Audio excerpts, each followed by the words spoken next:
جو کہ ڈالروں پہ چل رہی ہیں, جو کرائے کی جنگیں لڑتی ہیں, جو دوسرے ملکوں کی جیو اسٹریٹجک انٹرسٹ کے لیے اپنے لوگوں کو قربان کرتی ہیں, جن کی پراپرٹیز بائر ہیں, وہ بیٹھ کے کہہ رہے ہیں کہ یار یہ جو بات کر رہے ہیں نا ٹریڈ یونین کی, یہ جو بات کر رہے ہیں نا اسٹوڈنٹ یونین کی, یہ جو کسانوں کی بات کر رہے ہیں, یہ سب لوگ ہیں جو غدار ہیں. یہ جو عورتوں کی بات کر رہے ہیں وہ تو بہت ہی بڑے غدار ہیں. So I think this mass hysteria جس کے اندر کوئی آپ کو ایک فکٹیشیس انیمی کی ضرورت ہوتی ہے, اور ایک فکٹیشیس انیمی جو ہے وہ ہمارے ایلیٹس نے بنایا ہوا ہے.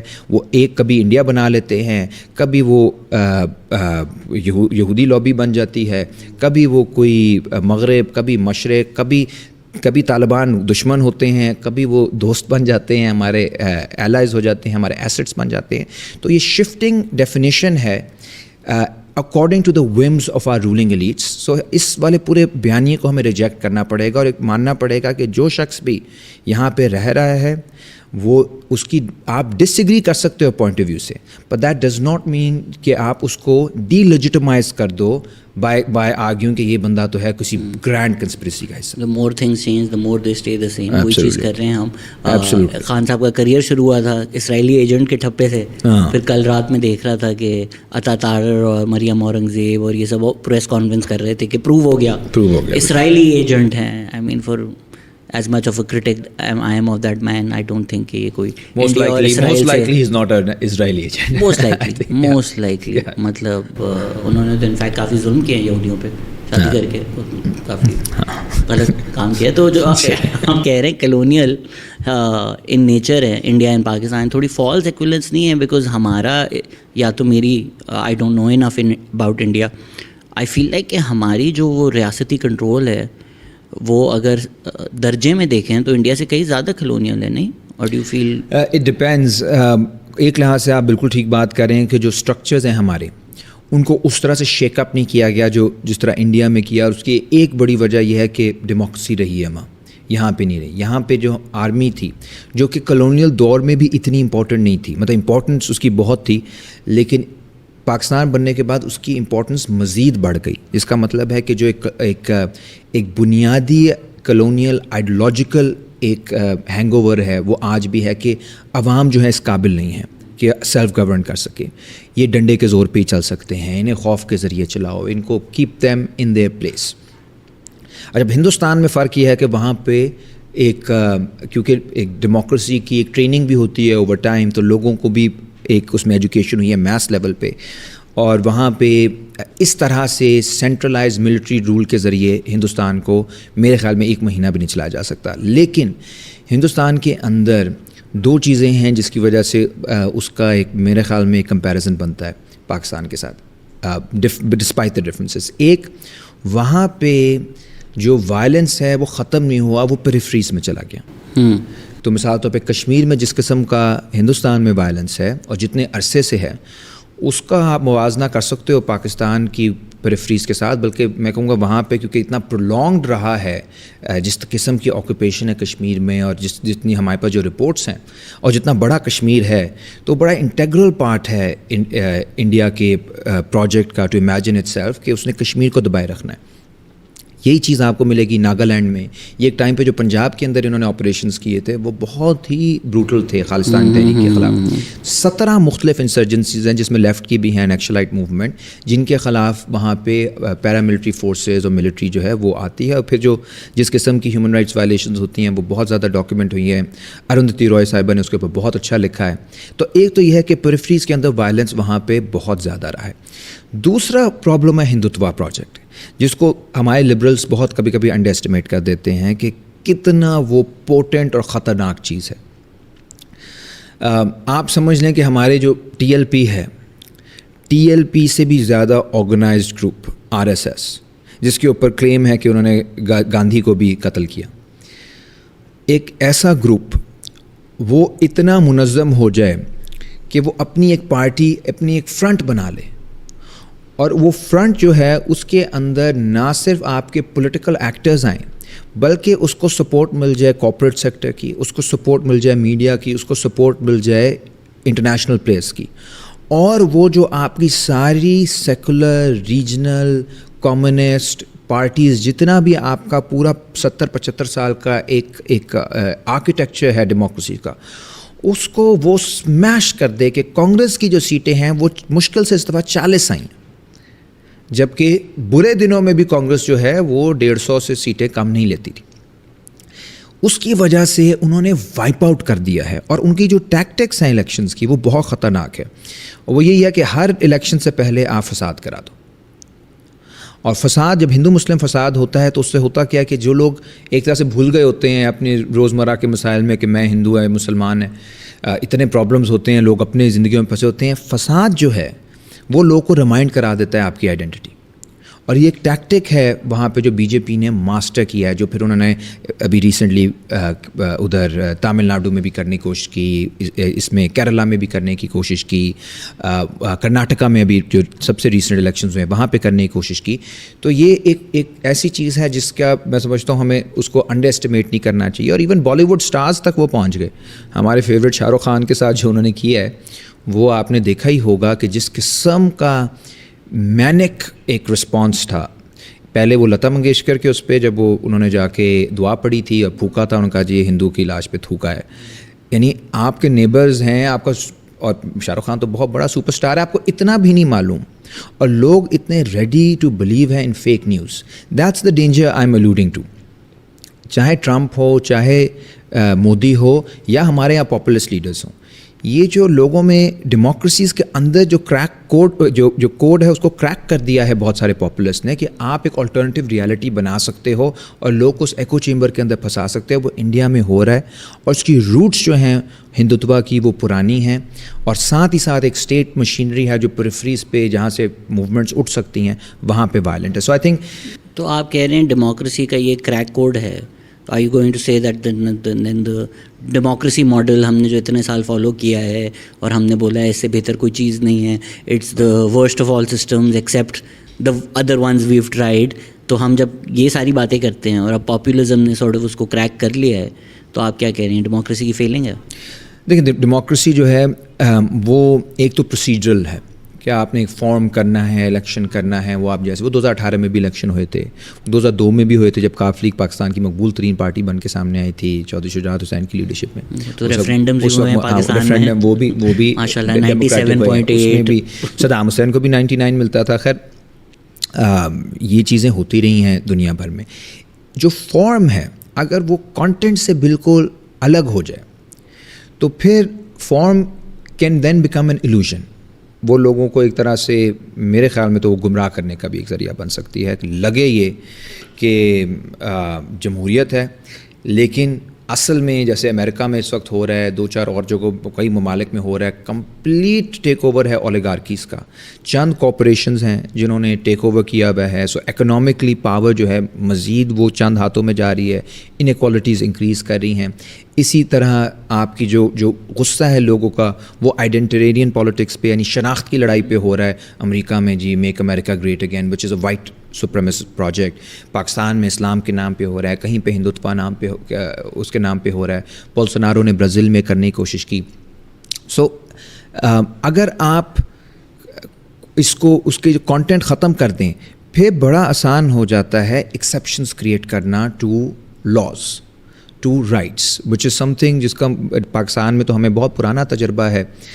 ہمیں دونوں یہ تجربے ہیں، میں سمجھتا ہوں پولیٹیکل سائنس میں ہماری 2 کنٹریبیوشنز جو نہیں ریکگنائزڈ. ایک ہمیں جعلی الیکشن کرانے کی جو ٹریننگ ہے پاکستان کی وہ 1950s سے ہم جو ریگنگ کرا رہے ہیں. تو باقی ملک کے اردوغان وغیرہ تو ابھی سامنے آئے ہیں، تو ہم تو اس میں ماہر ہیں اور کبھی کسی نے ہمیں ایکنالج نہیں کیا اس پہ. دوسرا یہی ہے کہ ہمارا جو ایمرجنسی لگانا ہے کہ یار اس وقت حالات نازک ہو چکے ہیں، نازک صورتحال، وہ ہمارے اندر بڑا انگرینڈ ہے. اور یہ صرف یہاں پہ میں کہوں گا پاکستان کے علاوہ بھی جو جہاں پہ فیشزم آیا ہے، جہاں پہ رائٹ ونگ موومنٹ سامنے آئی ہیں، انہوں نے یہ کبھی نہیں کہا کہ جمہوریت نہیں ہونی چاہیے، آئین نہیں ہونا چاہیے. انکلوڈنگ ہٹلر نے کبھی نہیں کہا کہ جمہوریت نہیں ہونی چاہیے. جب وہاں پہ ان کے پارلیمنٹ پہ اٹیک ہوا رائچٹاگ پہ، اس کے بعد اس نے کہا کہ صورتحال اتنی خراب ہو چکی ہے کہ مجھے اس وقت ایمرجنسی لگانی پڑیں گی. We need emergency powers to save Germany. تو ڈیموکریسی کے اندر ہی ایسی فورسز آ سکتی ہیں جو کہ ڈیموکریٹک فارم کو ایونچولی اوورwhelm کر دیں گی. اگر کانٹینٹ نہ رہے وہ جس میں عام لوگوں کی نمائندگی ہو پا رہی ہو, جس میں لوگوں کو لگ سکے کہ ہمارے کوئی نمائندے ہیں, ہماری بات ہو رہی ہے, ہماری زندگیاں بہتر ہو رہی ہیں جمہوریت کی وجہ سے, if there is no economic اور political project attach to this democracy, پھر کوئی نہ کوئی آ کے اپنا اکنامک پولیٹیکل پروجیکٹ اس کے ساتھ اٹیچ کر دے گا.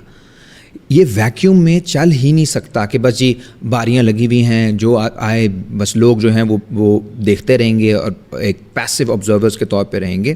Eventually political content matters. اور جو بڑی لڑائی ہے اس وقت دنیا بھر میں میرے نزدیک وہ یہ نہیں ہے کہ ہم کہہ رہے ہیں ڈیموکریسی جو ہے وہ فارغ چیز ہے, اس کو ہمیں اب ڈسکارڈ کر دینا چاہیے. The bigger fight is how do we make our democracies meaningful again. کیسے ہم اپنی ڈیموکریسیز کے اندر واپس وہ کانٹینٹ لے کر آ سکتے ہیں جس سے لوگوں کو لگے کہ واقعی ہم اس ریپبلک کا حصہ ہیں, ہم اس جمہوریت کا حصہ ہیں, ہماری امنگوں کی ترجمانی ہو رہی ہے اس جمہوریت کے اندر. وہ اسٹرگل ہے جو ہمیں کرنے کی ضرورت ہے, اور وہ میرا خیال is very different from seeing کہ یار نہیں کانسٹیٹیوشن کو باہر پھینک دو, جمہوریت ختم کر دو. It's more about how do we re-imagine democracy, how do we re-emanate democracy with people's movement.